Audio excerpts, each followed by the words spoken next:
Shuttle bus nga ginagamit sa mga empleyado sa usa ka planta sa Cagayan de Oro City ang kalit misilaab tunga sa dalan. Ani ang report.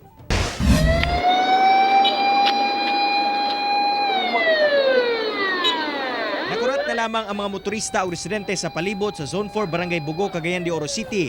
Diyang kalit misilaob ang maong bus. Mayo na lamang kay walay naangin sa maong insidente. Sanglit nakagawas ang tanang sakay hasta ang driver nga si Jimboy Gayramara. Una pa miulbo ang kalayo.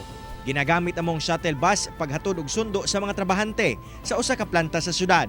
Sigon sa mga nakasaksi, nagsugod ang kalayo sa ilalom nga bahin sa sakyanan. Kami kalit nagbuto, dayon naginahinay siya og aso sa sulod. Hantod miulbo ang dakong kalayo. Sa pagresponde sa kabumbiruhan, human sa 15 minutos, naapula ang sunog. Miabot ngadto sa kapin 250,000 pesos ang damyo sa insidente.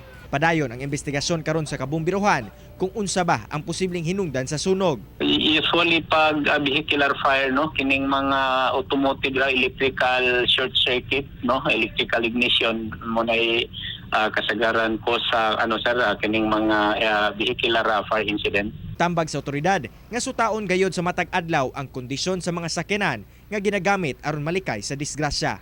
Kauban si Makoy Sempron sa kamera.